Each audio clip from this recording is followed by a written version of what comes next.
Welcome to LOA Today. I'm Walt here with Daniel Mangana. Today is Thursday, June the 25th, 2020. It's 4 p.m. New York time, wherever you are in the world. Thanks for joining us for another episode of LOA Today, your daily dose of happy. And Daniel, I am still feeling the vibe from Tuesday. I don't know about you. I am still feeling, it's like this recurrent, I can't call it a nightmare because it's not that kind of a thing. It's recurrent, wonderful daydream. It's great, right? Yeah. And all I have to do is think about it. And I've always wanted to have things, and I do have things like this where I can just kind of think about it and just lifts my vibe really quickly. And now that's one of them. I just think about that conversation. And do you remember when the stream first came on halfway through that show and you commented afterward that you could feel a vibration lift happening? Mm-hmm. That's what I remember. It's palpable. I mean, I've done a couple of the summits that David's hosted in his group on Facebook, where a few of us, it's mainly his ex-students. I get like a cheeky pass, I guess, to kind of slip in with like the ex-students, like, oh, hey, it's good to be on the inside. Inside track. And we get to ask questions at the stream, and it's just really, really groovy. And like I said, there's been a couple of times when, because I don't really consume as much content on social media. People think that I'm on social media all the time, but you have a content versus like watching it. But every now and then I kind of hop on to do something, and it's just like, oh, David Strickel is live. Oh, yeah. Have a look. Sometimes even just having it on in the background, and it's really good stuff. There are two channels that I really get down with. It's David and Paul Selig. Those two. Okay. And for me, David's like that happy medium between like balls busting, sharp and get it done guides, and yay of Abraham, and in the middle is yay, no, get it done. That's just like yeah, well, that's true. Yeah, you kind of have to have both. That balance is important. Yeah, I think it's beautiful. And of course, the great news is that David's coming back on Friday. He's coming back on Friday. Coming back Friday, tomorrow. Yeah. Oh, man. Yeah. I hope I'm free. And Linda is devastated because Linda can't be there tomorrow. It's going to be Rita and me with David. And Linda was saying, when's he coming back after that? And I get it. I know where she's coming from. I mean, the coaching call tomorrow. I told Louise about it after the show because she didn't know. I mean, I didn't really realize what was happening until he got there. So I couldn't give her any advance notice about it. And I told her it was like being a kid in the candy store. It's like, oh my God, you were so excited. What do I try next? You were so excited. I was just like, I'm just going to sit here and let Walt get on with it. Yeah. I still remember the first time that when Matt first introduced me, and I saw the stuff. I was like, oh, okay, this looks, check him out. I read the book, real person, and I had the chance to chat to him. I was like, this is just a real guy. He is living a real life that happens to access infinite intelligence and share it. And I get to call him friend. That's pretty darn cool. It is. It really is. Like I said, I had something going on the other day, and it literally is so funny. I was literally just working through it. I was journaling it out to work out what microshifts I was going to tackle on this situation. And then he reached out to me about something else. I was like, so yeah, I've got this thing going on, and the cool thing is he didn't even need to tap into the stream. It's like, well, the stream would say this, the stream would say that. Do you want to ask the stream? I'm like, do you know what? That stream wisdom is just what I needed, and it just gave me that little. Okay, went back to my journal. Okay, we're going to do this, make this tweak, and things have been on that particular situation gone. Nice. So it's really cool. Yeah, really very, very cool. And I'm looking forward to having more conversations with him. I don't know if you saw, I actually put it into the three-way chat we had going on Facebook. I put in there, I want you back every week. I don't think I can actually get that, but I want it every week. So I'll take whatever I can get. Yeah, I saw that one. I don't think he saw it yet. So I was like, did you see that message from you? Well, he responded to that chat by saying awesome and shared that information about the question that I raised. Yeah, so that's when I messaged him. Did you see that? Oh, okay. They went back and responded to it. I was just like, oh, this is amazing. I was like, I just want you back every week. Please come. It was just so. And you know me, I don't say that to guests. He's cool. I just never say that to anybody, but I woke up that morning thinking to myself, if I don't ask, I'll regret it for the rest of my life. So I just got to ask anyway, you You've know? got to ask. You've got to ask. Really important to ask. And he said he loved it. He loved the questions that we asked. I mean, it was great. It was really good. So I'm looking forward to tomorrow's show. In the meantime, let's maintain the vibe and talk about something kind of like, along the same line of what you were just talking about there. Because I saw a post on Facebook. Somebody had shared this thing. I'm not sure if I can find it again, but they had shared this thing that was basically somebody mocking the whole LOA thing, and specifically mocking positivity. Mm-hmm. And the gist of the message, and I can't find it, so I'm not sure what happened, what specifically they said in it, but the gist of it was people who are always trying to stay positive are missing the bigger picture of how terrible the world is. And look at all these good vibe folks. They're totally useless now when all the crap is hitting the fan. That was essentially what the message said. So I figured, well, that'll give us a little bit of something to talk about. Yeah, I do get it. I mean, whoa, I preach this all the time. You know, the woo-woo can be a bit useless unless it's got something behind it. And this is my work with alignment. It comes in like, take the woo-woo and direct it to live a kick-ass life. But and I had it in my group call yesterday, one of the women that's in my program, she was like, oh, I've just reached a place where I think I just want to, like, people are just getting in the way. I just want to just put myself away and just keep getting my downloads from the divine. I was like, okay, that's cool, but a bit useless, isn't it? Well, I guess it depends what use you need. I mean, because I do know when you're in the middle of crap, especially if it's more personal. I mean, right now there's a lot of global stuff going on, but especially when it's the more personal stuff, you sometimes just need a break. You gotta get away from it. But there's a difference between taking a break and running away. Yeah, exactly. Right. And that's a fine balance. I mean, very fine balance. You can go too far either direction on that. All I said to her was, are you here with a mission? She said, yes. The purpose? Yes. Are you here to heal? Yes. Are you here to contribute to a shift in global consciousness? Yes. How the fudge are you going to do that? Hiding in a cupboard, getting downloads from the divine? Oh. And that's when it kind of clicked. Tap in and go and apply it. Right? That's we're here to have a human experience. No matter what cookbook you're reading from, we're here to have a human experience. And yes, plugging back in and getting that juice. Yes, taking a break, honoring the need to rest. Yes. Sometimes honoring that you're just not up to it that day. Yes, but keep plodding on and keep actually living the life that you're here to live. And by the way, once you have gotten, at least I'll speak for myself. Once I have gotten that break, once I've basically done the reload and built the energy back up and gotten away from all the noise and the nonsense for a bit, I like to go back into the contrast. I mean, I don't go in so deep that I start screaming and yelling, but I like to go back in and kind of mess things around, stir the pot a little bit. It makes things interesting, I think this is where we come back to the whole different dimensions and timelines and experiences and the connectivity of us all. You're never going to miss any of it out. But the zoom out, that's one of the things that the stream spoke about, zooming out, which is just such a good concept. When you zoom out, you get to see all of it. But for here, just enjoy the piece that you're engaged in right now, which may be some contrast. Maybe you don't feel like it. I personally, I minimize my contrast. I really do. Yeah. I minimize my contrast, and and when the contrast does come in, I minimize my deep bathing in it, and I step out enough to witness a contrast, experience it, and learn the lesson from contrast, and keep going. I personally don't groove with the conflicting element that sometimes shows up in contrast and blah, blah, blah. But I understand it's part of the experience. I don't run away from it. I face it down, but I do step back a little bit to do that. That's just me. I don't stir up the pot. I let the bubbles be the bubbles in the pot. That's just me. And who knows? Maybe I've done a million lifetimes where I've stirred it up. Maybe I've done a couple where it's all been contrast. I don't know. But I do know that right now this is what I feel like. Personally, I don't think it really matters. I think it doesn't matter what you did in the past. What matters is what you're choosing to do right now anyway.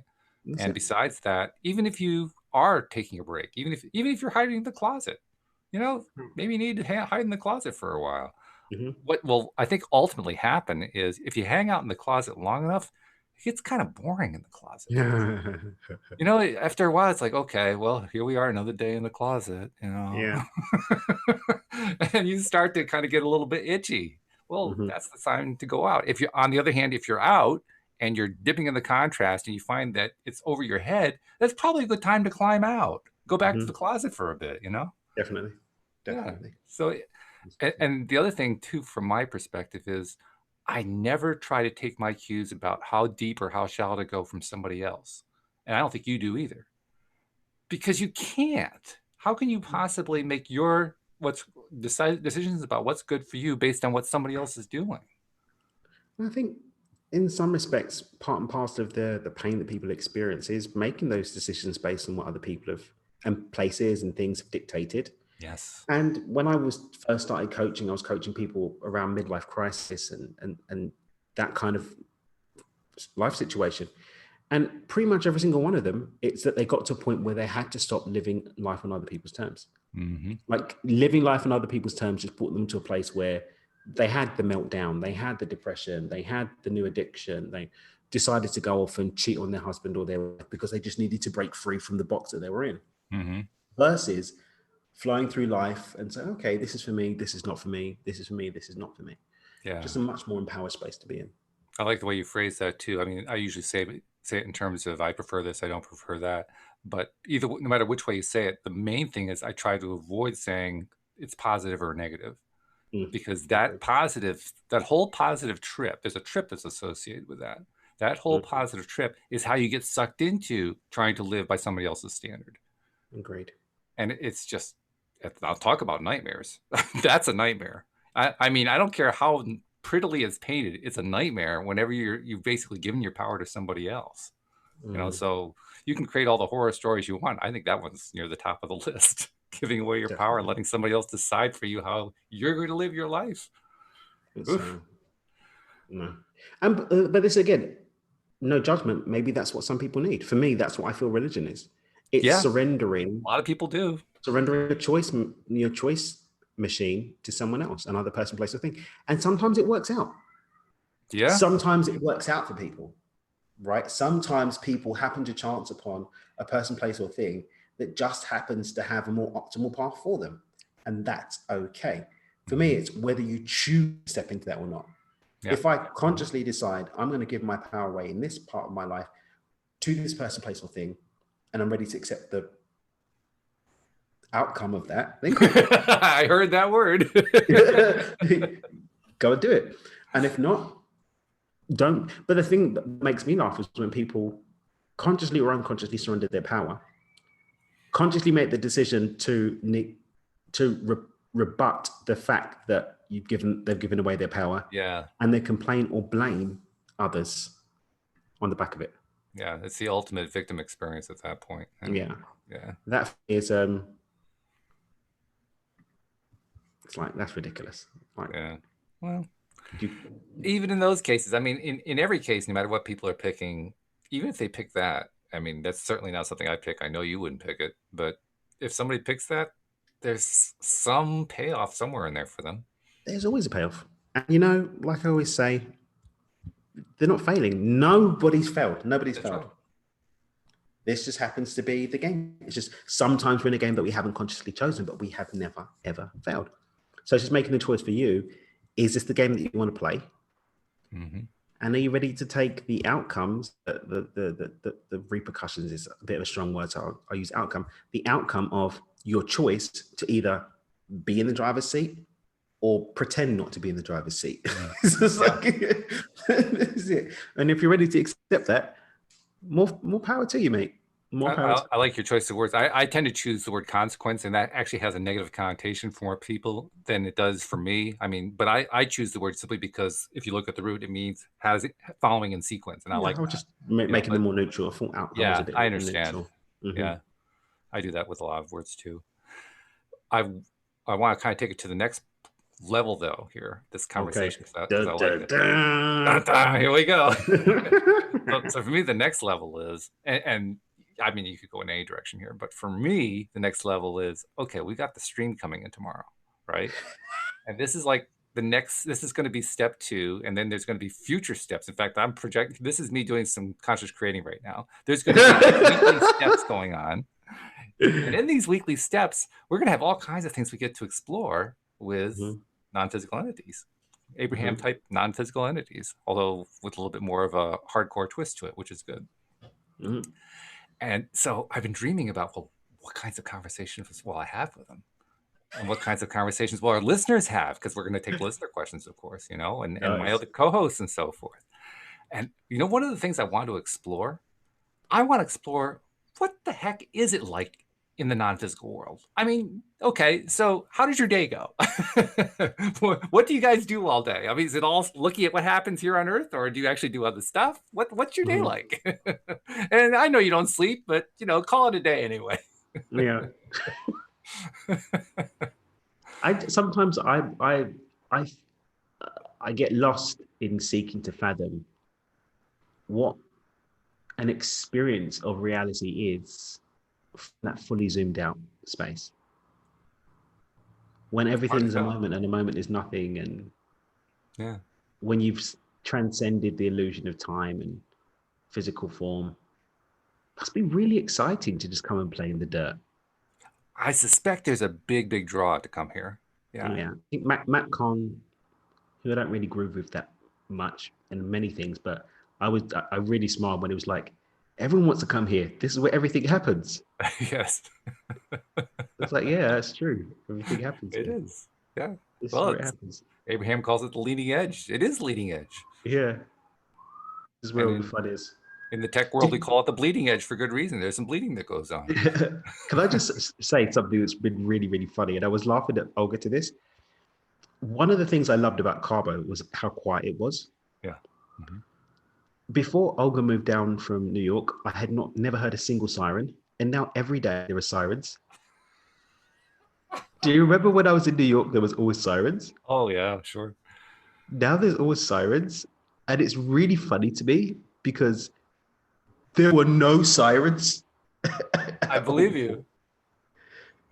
So it's just an interesting manifestation I wanted to share. I have to ask a secondary question along with that, right? Because you're the one who's noticing the sirens. I'm guessing she's the one who manifested them. So the question is she noticing them? Oh, no, she's not manifesting. She doesn't care. I think it's the cognitive association between Olga and sirens. Oh, so you're doing the manifesting. Okay. Oh, yeah, definitely. Okay. She didn't even notice them. I brought them to her attention. Okay. So I think it's just funny that I brought the energy of the sirens down. Well, what's that all about? What's that all about? So I'm working on just breaking that attachment. Understood. One of the other things I want to talk with one of the other things I want to talk to the stream about is I love the idea of talking to a channeled entity like the stream, or collective entity. I mean, the Abraham type is what I think of it as. I love that. But what I would love even more, I don't want to be a channel, but I would love to be able to have that kind of conversation on the level that you can have with somebody who's channeling the stream or Abraham or something like that, but be able to do it with myself. Because honestly, when I go within, I can feel within. I can certainly feel, and I can occasionally get little flashes of messages. But like an ongoing verbal conversation, forget it, not happening. And having all this blocks of thought coming through, I mean, they may be there, but I haven't detected them yet. So I want to learn that, but I don't want to channel for a whole bunch of people. Well, it's really funny. So Paul Selig's like, everyone wants to be a channel, but they don't realize you just become a dictaphone. I'm just a walking dictaphone. This isn't fun. And I'm normally really drained by the end of it. So be careful what you ask for, guys. Yeah. And I don't want to go. I just want to be able to have the conversation. I don't want to have all that other stuff. One of the things that David says is like, we all have our own stream. It's just tuning in and getting quiet enough to hear it. And like he was sharing on the show, like he spent time practicing having that dialogue, learning to speak that language within himself. He didn't just wake up and hear, boom, I hear the stream coming through. That's not how it. But it does raise the question, how do you know when you're hearing it? I mean, what's the signal? What's the clue? I mean, if we're talking about a radio station, we can pretty much detect we got a radio station because there's a little signal on our graph saying, oh, you're tuned to 97.5. You know, okay, sure, I get it. But where's the signal? I think when you know, I think hearing the stream's like being a lady. If you have to say you are, then you're probably not. You're no help. No, but seriously, I think when you know, you know. I guess so. I mean, look, we knew, even if he hadn't said something shifted on Tuesday. Oh yeah. At the same time, palpably felt it was very clear something had shifted, and it's the same like when I go to Paul Selig events, like there's just something that happens in the room. It just goes. It's like, oh, okay, something happened there. Like you just feel it.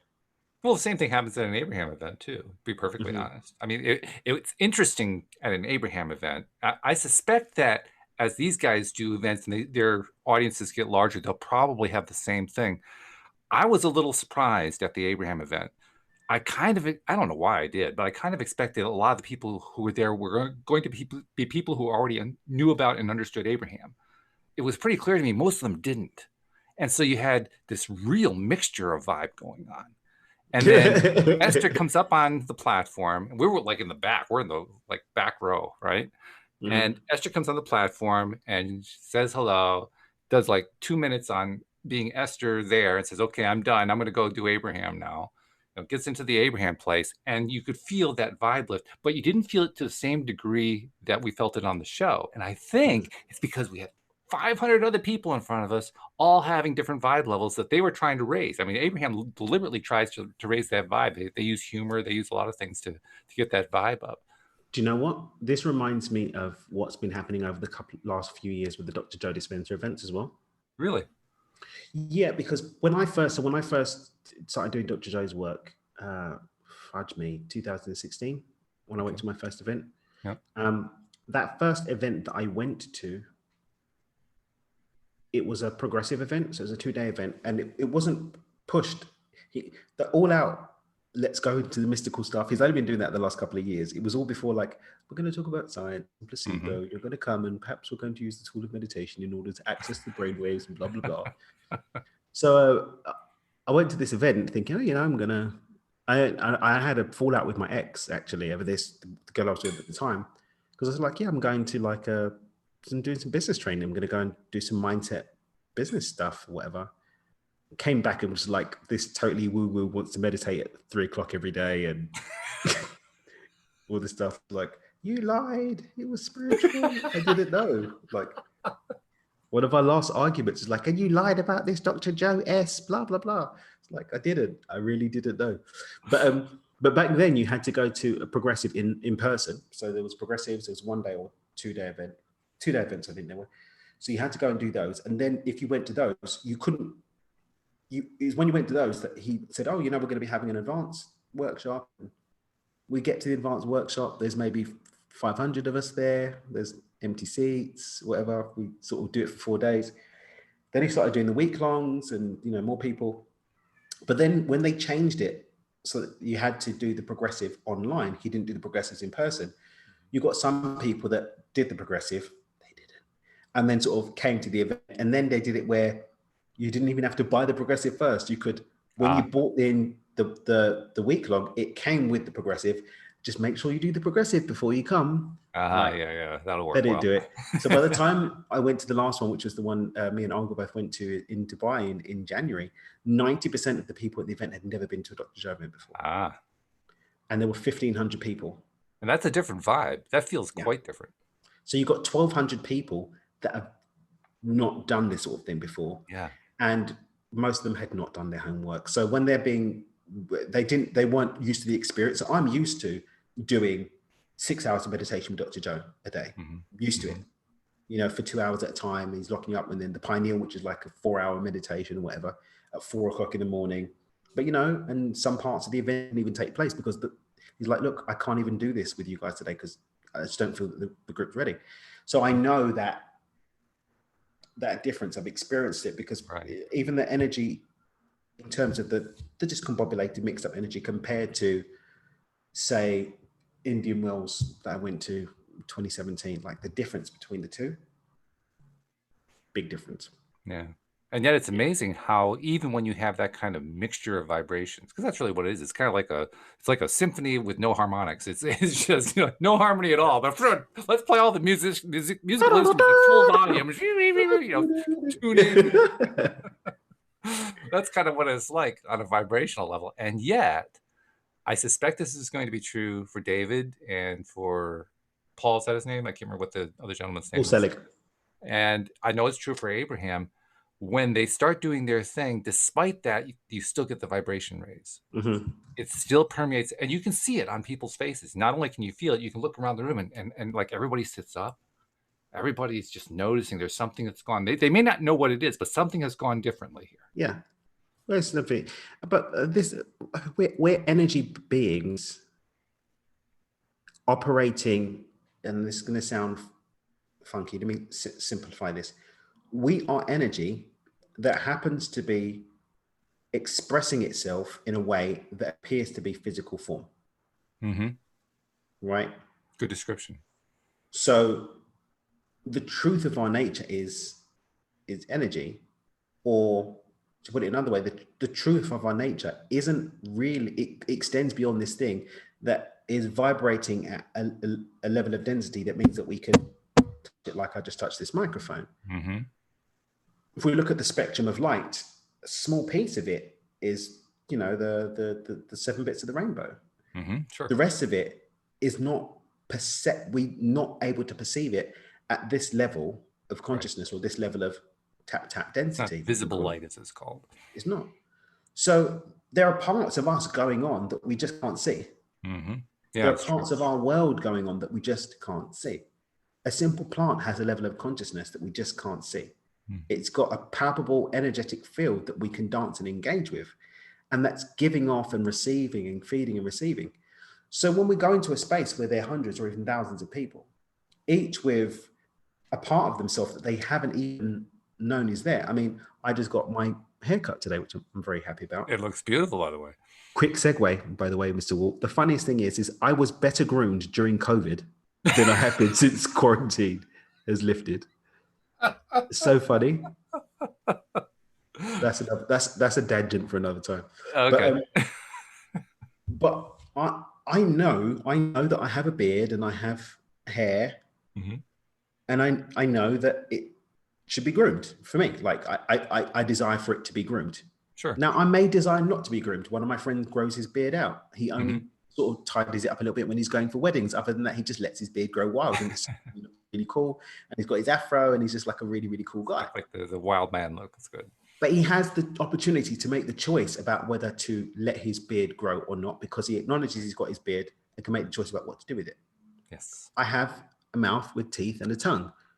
Brushing those teeth means that I'm not emitting an odorous aroma to those around me, and that Ariana and Olga don't feel unpleasant in my company. Right. If I don't know that I have a mouth and I don't know to brush my teeth or have the means to brush my teeth, I'd be walking around with a stinky mouth. True. Many people don't understand that there's a level of them that exists beyond what they perceive physically. And they don't know to groom it, and they don't know to brush their spiritual teeth. And so they're walking around stinky and coming into a room of people and just making it really stinky. And there are those of us that know there's such a thing called toothpaste. And so we've brushed our teeth and aren't as comfortable being in a smelly room. And it's like, well, there's definitely some pong in pockets of this room. Some mintiness, but also some pong. And that for me... That's what goes on in those rooms. Some people they're ponging, just like a unbrushed mouth. And it's not that they're doing it deliberately, and there's no judgment, right? Sure, yeah. There's no judgment, because like Ariana, she's 4, she's got her little mechanical toothbrush. She sees me and her mum brushing our teeth. So she's learning to brush her teeth, and she's got her little thing, and it's a whole game, and let me smell your mouth. Oh, go and do it a little bit more, like we do a little game with her or whatever. But if she didn't have that training, then she would go through life with a smelly mouth, because there's no one telling her brushing your teeth is something that you have to do. Yeah, that's true. That's it. There's also the fact that and this kind of ties in a little bit to what I was asking my question about earlier about being able to communicate directly with my inner being. That's really what I want. I want to have a more complete conversation with the other part of me, the non-physical side of me. When we develop these skills, I mean, there's a great analogy I can think of for what it's like to develop them. If you have a pet, you kind of over time get to know what that pet is all about. Like we have two cats, and when we first got them, well, actually they got us. They were abandoned by people across the street. And they came and found us, but once they became part of our little family, you get to know them after a while. And now, well, first of all, they're two black cats. They're almost identical twins, but they're not. I mean, I can tell them apart, and so I know which one's which. And the thing that's astonishing to me is that to me they're really different because they are. Their personalities are entirely different personalities. And if you don't let yourself be blocked by the fact that they're both black cats and just identify them for who they are, I mean, well, put it this way: one's a completely 24-hour a day, 7-day a week outdoor cat. The other one is a 24-hour a day, 7-day a week indoor cat.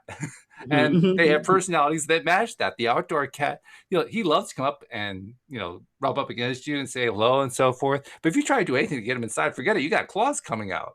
Whereas the other one, if you don't let her in within 3 seconds of scratching at the door, she's going to have a fit. I mean, just really different personalities. And as you get to know them better and better and better, it's almost like there is I'll call it subconscious side. It's not subconscious, but there's like a sixth sense type thing. You can tell when they're hungry. You can tell when they're afraid. You can tell when love is easy with cats because they purr.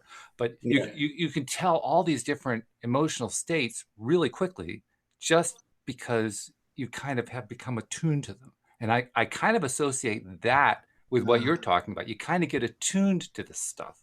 Yes. So I guess the questions I'd be asking the stream would be, what suggestions can you make for becoming more attuned to myself? I'd like to hear the answer to that one. I would too, yeah.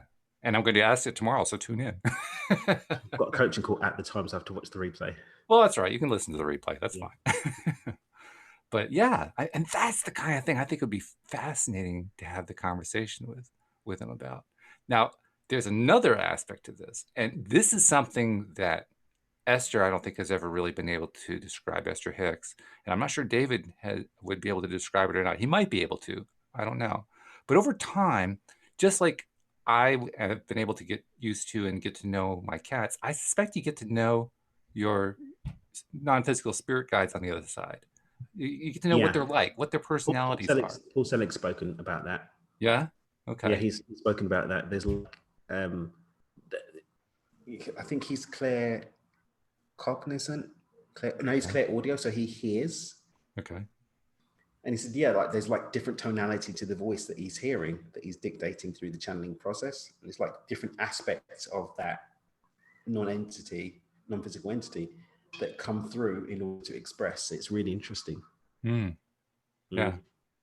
I mean, you probably get a sense, you probably can actually start distinguishing between the members of the group and know who's here on one day and who's not, and all that kind of stuff.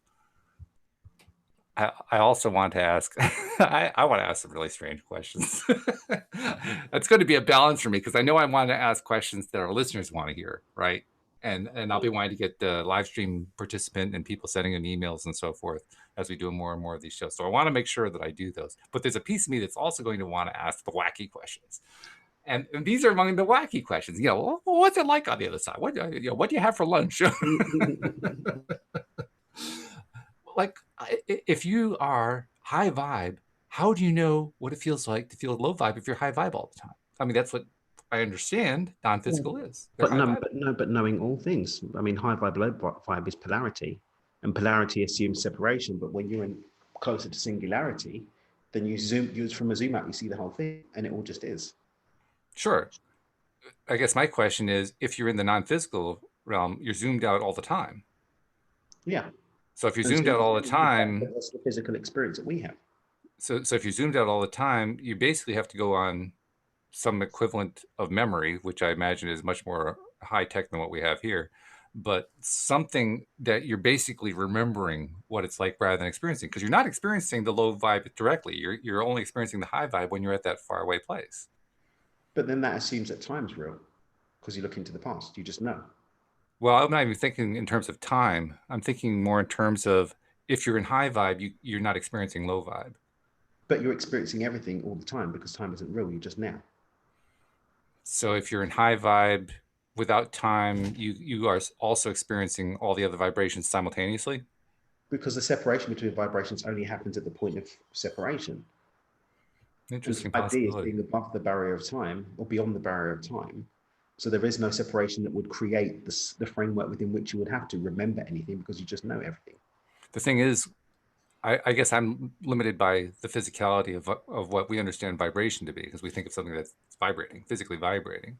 And if it's physically vibrating, it's vibrating at a certain rate. I mean, here in the physical world, physicists would take it and they'd plug it into a machine. They'd say, well, it's vibrating at such and such a rate, and it's got this kind of an arc to it But and all that when you kind of get stuff. beyond vibration, back up to singularity, you just see everything that is. Do you just see it or do you experience it? You just know it. Yeah, and I'm not sure what that means. And they may not be able to explain it to me. I don't know. I mean, I think this would be it'd be great to hear what the stream has to say to you about it. Yeah. But when I've asked similar questions of the guides and I've heard questions of a similar nature asked, it's like you're asking us to talk about separation when we just are.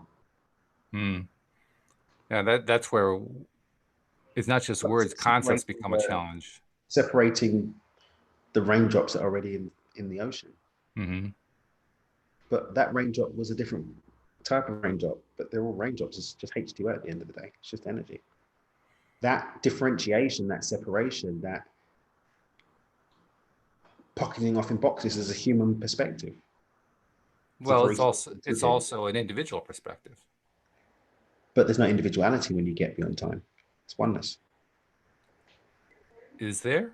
I'm not 100% sure. I want to ask about that too. Okay, well, we can even play that a little bit now in like a prelude to the stream conversation. We're talking about separation, like individuality requires separation. No, I don't think so. Okay. I honestly don't think so. I think that individuality occurs regardless of whether you're connected. In fact, I think the best kind of individuality happens when you're connected. So what is individuality then?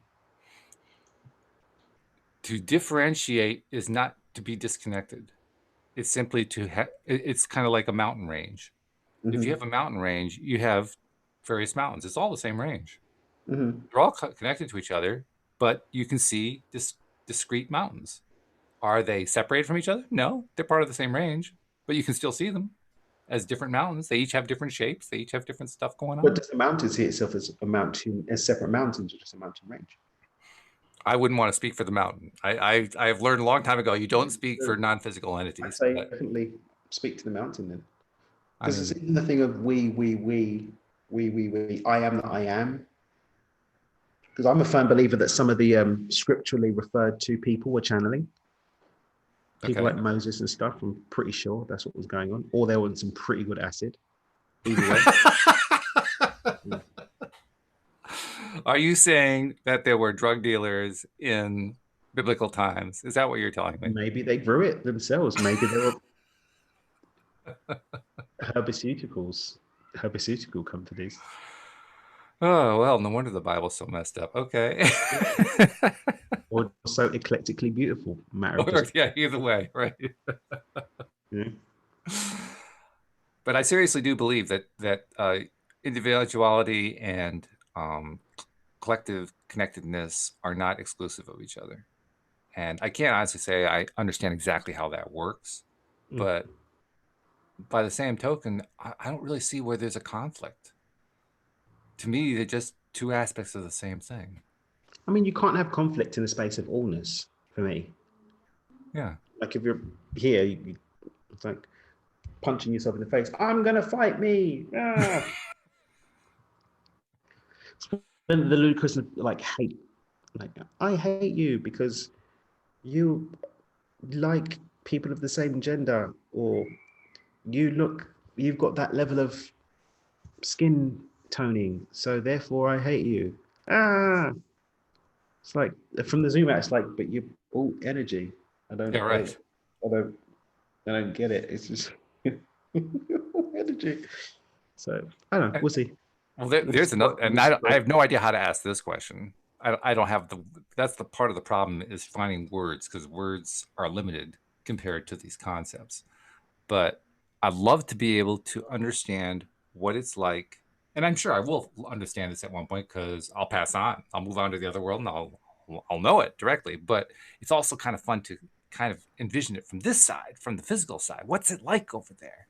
You know, within my limited understanding, can I grasp any of what's going on over there?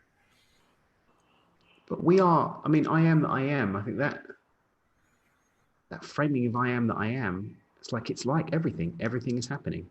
Mm-hmm. So it's kind of a good clue right there. Yeah, that's what I don't. We'll see what they say. For me, it's well, if it just is, it just is. How do you choose to be? Yeah, I don't know.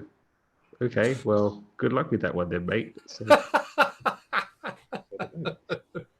so, Yeah, there are lots of rabbit holes we can go down. That's for sure. so many rabbit holes, so many rabbits. So little time. Rabbit race.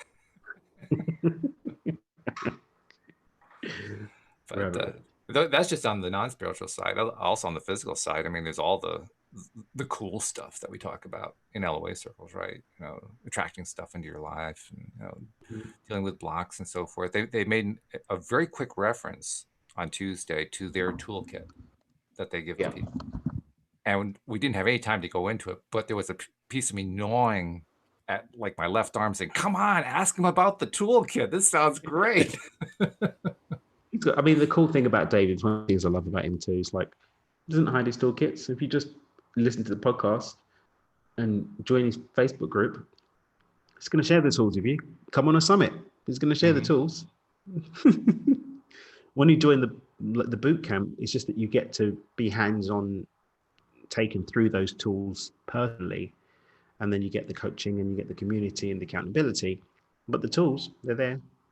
So I think that's pretty cool. I'm sure it all comes out. It all comes out over time. But boy, it's just the possibility of being able to inquire about anything. I mean, you saw how I reacted when I first had the opportunity. I went blank, but after that, it's almost like an endless stream of questions and comments. And that's the other thing. I want to go beyond questions.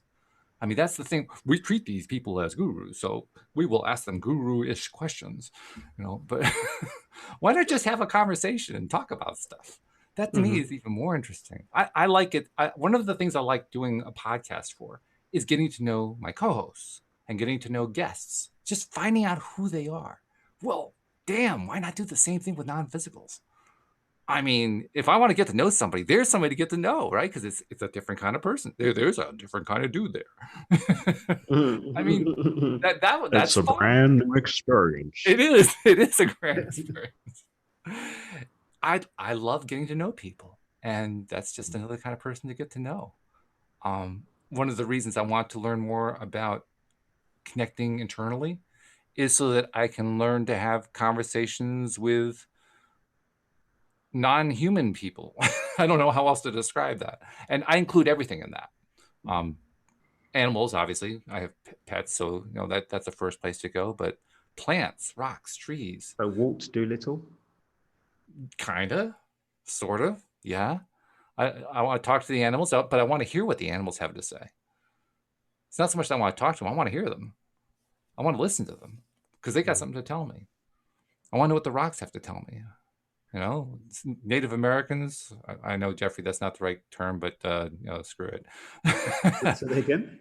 Native Americans, according to Jeffrey, is not the right term. There's another term, and I can't remember what it is. What's that? I don't know. There's something politically correct, whatever it is. But the point is, somebody who was part of the tribes that were here before the Europeans came to this continent. Okay, we'll just kind of generically draw it that way. There's a lot of stuff in many of those tribes about animals as guides. Okay, well, that means there's some experience that went along with that. That they didn't just dreamed that out of thin air. There was something that led them to say, well, a wolf means this and a hawk means that, and so on and so forth. Well, I'd like to experience some of that. Not that I want to go out into the desert and live there a lot. I just want to have like a conversation with a hawk. Yeah. I just want to have that little chat. That's what I do here on the podcast. So I want to have chats with all kinds of things. Can you imagine having a chat with what we here in the physical world would call an ET? An extraterrestrial. That's another conversation. But well, they're all other conversations. What are you talking about? That's been checked off. That's been checked off on my list. Oh, it has been. You've had your ET conversation. Yeah. Do you know where they were from? It's happened a couple of times. No, but I've never really been that fussed about where extraterrestrials are from, because we're all extraterrestrial at the end of the day. We're not native to Earth. Humans aren't anyway. But I mean, a lot of people get caught up in that. Oh yes, I am starseed of the planet Zyborg. All right, cool. But I mean, part of the early days of my esoteric learning was around extraterrestrial contact and the non-Earth origins of humans. Yeah, there was like a line in the Matrix where Agent Smith starts talking about the fact that humans are like locusts, like they just move from one. They don't live in harmony with the ecology of the Earth, which everything in nature does, but humans don't. For me, it's part and parcel of the fact that we're not natively Earthlings. Okay. Yeah. I actually question the premise. I'm not sure that it's true that we are out of harmony with nature. I understand what arguments people make to back that claim, but I'm not so sure it's true. I mean, there's exceptions to the rules, but as a general principle, humans F shit up when it comes to being like civilization is getting deeper and deeper out of harmony with, like, as a general principle, not an individual idea. As a general principle, humans in mass don't really add to nature. We take away from it. I mean, people have the whole vegan argument. And it's a perspective a lot of people have, and I respect the fact that they have the perspective. I just don't share. I mean, again, I'm not saying that everybody. I'm saying as a general rule of thumb, look at civilized society pollutes the oceans, pollutes the skies, cuts down the trees, indiscriminately kills the animals, not for food, which I think why vegans end up trying to have this whole argument that we're not supposed to eat animals, but there's a food chain. Indeed is a food chain, yes. And I've checked my DNA. I've checked my DNA, and you can preach your gospel of vegan as much as you want. My DNA says that vegan is not good for me. So I've tried it and I felt like crap. So the numbers don't lie. But you put a plant anywhere and it seeks to find the gaps and move in harmony with what's going on there. You know, you put an animal even in a cage and it seeks to create a harmony with the cage. Even if it seeks to escape, it still finds an equilibrium with it. But just look at the natural. I think it's perspective. I mean, because when I think about the same things that you're describing, I think of them differently. I literally think of them in terms of what you see as working against nature. I see as a new way of adapting to and indeed helping to influence nature. I see, and I'm not saying I like all of it. Don't get me wrong. You need to walk me through that with plastic in the ocean. I don't. Yeah, hello, Mr. Ocean. I'm going to enhance you with some plastic. Don't worry, it's for your own benefit. Pricing is good. I can't honestly say that I understand how it all is going to play out in ways that I like. Like plastic in the ocean, I definitely do not like plastic in the ocean. And yet, I also know they say this too will pass. I think that understates it. This too will transform into something cool. I just don't know what it is. So your contention is that what some people might see as the destruction of nature is actually aiding its evolution just in a way that we don't understand yet. Yeah, that's a good way of describing it. Yeah. I mean, That's an expansive things viewpoint. work out. I mean, we go through a lot of crap to get there, but things work out. That's what that faraway perspective tells us. It all works out. Yeah, I mean, but I suppose I'll give you an example. Does this example work? Let me see if this works. Okay. So I slap you. I had no reason to slap you. Wait. I had no reason to slap you. Okay. I just was just being mean and slapped you. Mm-hmm. Now, you can take that slap and use it to be a better version of yourself, maybe learn some lessons from it. But that doesn't change the fact that it was nasty of me to slap you. Sure. That just means that you have the capacity to transcend the slap and learn and grow from it. But the slap is still a nasty thing to do. Or I could descend. I could fight back. I could slap you back. Exactly. Whichever way. So for me, when I look at your position and I match it against what I see in nature, is that nature, being nature, will always win. At the end of the day, nature will outlast humanity and will win. Mm-hmm. Species will die, yes, as they are dying. Species will mutate, yes, as they are mutating. There'll be reconstitutions of the construct of what nature is in what places. Nature will win. It's always going to win. But that doesn't change the fact that we've been slapping nature and being very mean about it. That's where I see the bridge between what we're saying. I agree with you. Everything's going to work out. I'm just saying it's working out because nature is at a higher level of consciousness than us, and will always seek the expansive, positive, progressive way to deal with what we present it with, and we'll always come up with a solution. But that doesn't take away from the fact that we've given it a problem to have to solve. And I think ultimately, in the long run, we ultimately also try to find that high way out. I don't think any of us really like staying in low vibe forever. I think we ultimately climb our way out one way or another. Even the most horrid among us, the ones that we find to be most distasteful, the Hitlers, you know, they still. Interesting thing. I don't remember who this was who told me this. Somebody who had some sort of psychic connection passed along to me that they had searched the non-physical universe high and low and could find no sign of the remains of Hitler. Whoever was Hitler had that piece had just disappeared from the records. The Akashic records, like it wasn't there anymore. It was gone. Now, I don't know exactly what that means, but to me, that tells me at least some kind of evolution happened. I just don't know what kind. I don't know what form it took, but something changed. Something shifted. Somethinged. What is it? I don't know. I have no idea. But something happened there. Or they just didn't find it. Or they didn't find it, I suppose. but if you're non-physical and no one see everything, how can you miss it?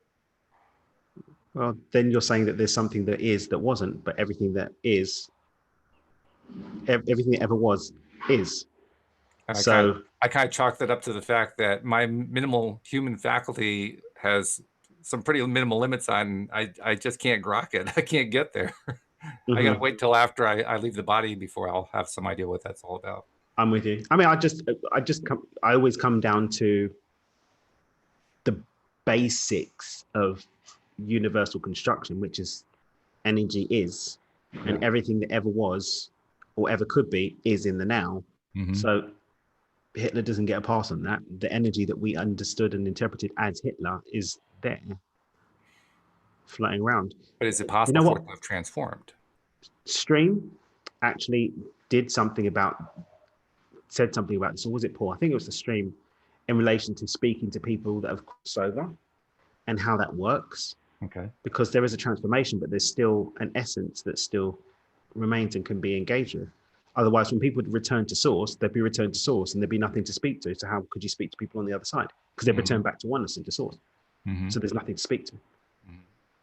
So there's an aspect that still remains that there's an engagement with. So But I think I think that that aspect of thought form, that the collective agreement of recognition of that entity when it was alive, creates an essence of, and that's like when you look at the Day of the Dead, even here in Mexico, where they remember the person, and they have this whole thing of remembering the person, like that whole film Coco is all about. I think that's creating collective acknowledgement to create the thought form that maintains the essence of that person that they can engage with and communicate and learn from. Sure. That's what I think it is. But that's me, again, from my limited perspective. But I don't quite get, and I'm always ready to be educated on gaps in my knowing and understanding, but Sure. I don't get how it's just not there anymore, because then people still talk about and refer to that thought form, so it still has life. The best I can give you an answer on, and I don't have a clear answer either, but the best answer I can give is, if you have, let's see, I need a real world example I can play with. If you have a favorite sweater, okay, and over time the sweater gets kind of ratty and holey and so forth, and it gets to the point where you throw it out. Okay, that's what we normally do with sweaters that wear out. But what if you could take that ratty, holey sweater and put it through a machine and it comes out like a brand new sweater again? Well, you probably keep the sweater. Not like, well, this is why I had the sweater in the first place. I like this sweater. I don't like it when it was the old ratty one, but now I like the new, improved, restored to its original condition one. Well, I guess on one level, that sweater still has the ratty holiness to it. Can you detect it? Yeah, but that's not the way the universe works. The universe works that we would create a new sweater and the old sweater would be there, and we'd use the new sweater. And I'm not so sure that's true. But then we're saying that all things aren't everything. Well, are we saying that they aren't, or are we saying that they're transmutable? But transmutable doesn't mean that it wasn't there before. It's still, and to say it was there before, it's there in the future, then we're talking about time, which is an illusion. Everything just is. Yeah, we're kind of limited because all of our language is about time, so it kind of it comes down to time. Non-time conversation. Yeah. So every single variation of that, what happens in the universe is every single variation of that sweater is. We just happen to connect with the variation of time where the sweater that we want is, but the other sweater is still there. It's just in another dimensional experience to the one that we've stepped into with the new sweater. So with the new sweater, as we're calling it, we can still see the old sweater, being a... Well, it's not that we can see it, it's that the old sweater still exists as a quantum potential there in the field of infinite nows. It's just that here and now we've stepped into the time. And this is what timeline jumping is. Timeline jumping we don't create anything new. We don't create new nows. Of the infinite number of nows, every single next moment beyond now that could ever be, has ever been, and could ever be conceived by either of us or anyone who's ever going to listen to this already exists. We're not creating it. Based on who we are, we connect to it and call it into us, and then we experience it. Yeah, that's the Neville Goddard concept. Yeah. So this is quantum physics too. So we connect to the next now based on our expectation about which now we're going to have, and that expectation spoken through who we're being. But that doesn't mean that the other now disappeared. The other now is still there. We're not connecting to that one. We're consciously experiencing this one, but it doesn't mean that the other one's gone. So here's a question that's crazy to ask with 2 minutes left in the podcast because there's not enough time to discuss it. But if what you're saying is true, if nothing is ever created, then what's creation? Creation is connecting to an expression of a reality that already exists. So there is never anything that is truly created. So there really is no creation. There isn't any creation. We connect to a possibility. We connect to a potential outcome, potential. And I don't see it that way. Quantum physics demonstrated that to be true. Well, depending on how you express quantum physics. Well, we can go to ancient wisdom. We can go to whatever. The fact of the matter is that everything just is. Everything just is as quantum potentials. And then we connect to the next quantum. We connect to the next quantum potential that lines with who we are. Yeah, that's what our life is. Our life is a succession of quantum potentials that we connect to based on who we are, not what we say or what we command or what we say we want. It's who we are. See, I knew it was a mistake to try to bring this up with 2 minutes left. There's no way I can answer that quickly enough. It's just not possible. And but this is the crazy thing. This is where quantum potential steps into a different level of conversation. It doesn't matter what I say. What matters is what you believe. Sure. Because what you believe at your soul level is how reality is going to wrap around you. So if you decide to reject all of this and you have your version of how you see manifestation to happen, if you truly believe in it to the level that it becomes a part of who you are, that's how you're going to manifest. And I think I actually don't reject all of that. I just see it differently. I think of it differently is all. I think I'm seeing the same thing you're seeing. And how you think about it is what's going to dictate how you create from it. That's true. That's exactly true. Yeah. That's a good stopping place. That way we can have like a convergence of dialogue and be ready for the next show. I'm looking forward to seeing the replay with the stream tomorrow. It's going to be fun. Yeah, it's going to be great. And anyone who can tune into the live stream, I know, guys, Jeffrey's been posting about a storm here, and I've kind of ignored him. But sorry, Jeffrey. Yeah, because he put some good stuff out here. But I promise you that if you come to the show tomorrow, I'm going to be going to the live stream to get questions to ask the stream. So that's the time to be there. Okay. So and Daniel will be checking in later to make sure that you asked your questions. You better ask your question, Jeffrey. I know where you are on Facebook. I love it. By the way, if you're not yet subscribed, this is why you want to subscribe. Go to loatoday.net, become a subscriber, do the same thing at YouTube. Join us on YouTube, watch what we're doing there too. And Daniel, thanks for bringing David. Thank you for being who you are. Thank you for your perspective. Thanks for having me. It's always a pleasure to come and play. And thanks for being ready to come back next Tuesday. And hopefully Alex will be able to join us too. I hope she's feeling better. Hopefully Alex joins us. We miss her. I'll send her a text. Absolutely. So thank you, guys. Thank you, live streamers. Thank you, podcast listeners. We'll see you all next time here on LOA Today. Goodbye, everybody.